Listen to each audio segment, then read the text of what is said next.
tous, on se retrouve pour un nouvel épisode à la rencontre de nos agriculteurs partenaires et aujourd'hui, nous sommes dans l'Hérault. C'est qui le héros?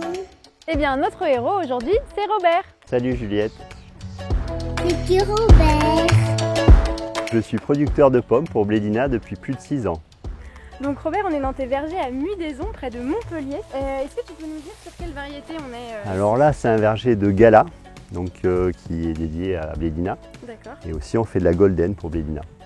Tu as combien d'hectares? À peu près 120 hectares, donc 15 à 20% dédiés à Blédina. On voit déjà donc sur les arbres, il y a déjà des pommes qui apparaissent. Est-ce que tu peux nous expliquer le cycle de vie du pommier à partir de la plantation? Oui, alors en fait, on va planter un jeune verger. Donc un jeune verger, c'est un arbre qui va arriver, qui va faire à peu près 1,50 m. Il va lui falloir 3 à 4 ans pour atteindre une taille adulte et rentrer en production avec des volumes intéressants. Donc il y a tout un travail de formation de l'arbre. On va positionner des branches pour qu'elles soient le maximum ensoleillées. On va favoriser l'axe pour qu'il pousse le plus vite possible, sachant que l'arbre ne produira que quand il sera à maturité. Tu peux nous expliquer du coup les grandes étapes dans l'année? En fait, il y a un travail tout au long de l'année dans le verger. Donc on va commencer l'hiver par la taille du verger. Donc chaque arbre est taillé individuellement et manuellement. En fait, après suit la floraison. Donc là, on va introduire des ruches. Les abeilles vont polliniser les fleurs pour avoir les fruits. Et donc, qu'est-ce qui se passe en juin sur ton verger? Les vacances? C'est pas encore les vacances pour nous. Il y a pas mal de travail. Donc le principal, ça va être l'éclaircissage manuel. Donc on va passer dans les vergers et faire tomber un certain nombre de fruits pour optimiser la qualité. Donc chaque arbre peut porter et nourrir un nombre de fruits bien défini. Il faut qu'on arrive à ajuster la charge de l'arbre à ce potentiel. Ensuite, il y a tout ce qui est irrigation. Donc on va ajuster et suivre les irrigations pour avoir ni trop peu ni trop d'eau. Pareil, dans un souci de qualité, pour avoir le maximum de sucre et la pomme la plus dense possible.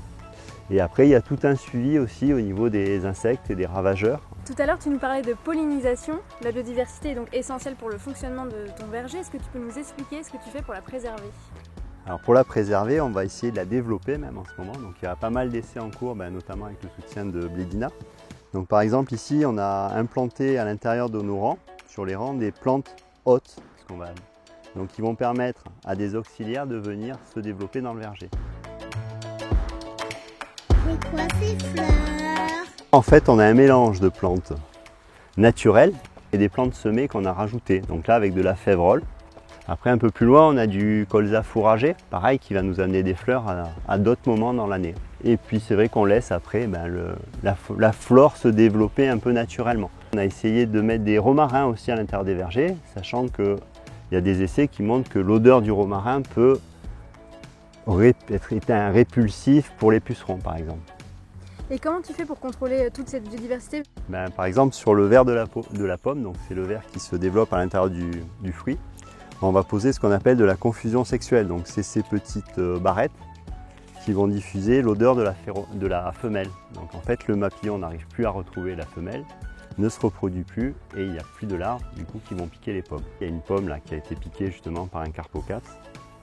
Donc celle-là, il faudra l'éliminer quand on va trier les fruits aussi à l'éclaircissage. Comment est-ce que tu apportes de l'eau à tes pommiers? Avec un arrosoir.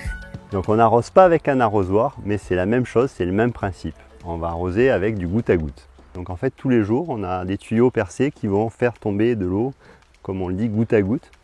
Donc on ajuste vraiment les besoins de l'arbre à la quantité d'eau à amener. Donc tout ça, on a des aides pour ça. On a des sondes dans le sol qui vont mesurer l'humidité du sol, pour voir si on amène trop d'eau ou pas.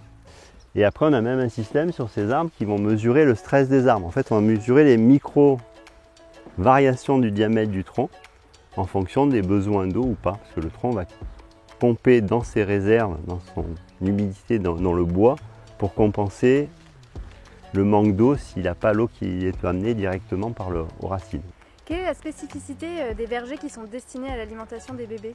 Alors déjà, il y a un choix de variétés spécifiques. Ça va être la Golden principalement, pour ses caractéristiques de goût et de texture à la cuisson.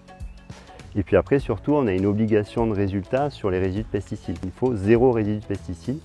C'est une réglementation spécifique à l'alimentation des bébés. Donc tout au long de l'année, on va développer des stratégies de protection pour éviter les pesticides avec des alternatives comme la confusion sexuelle. en s'appuyant sur la biodiversité.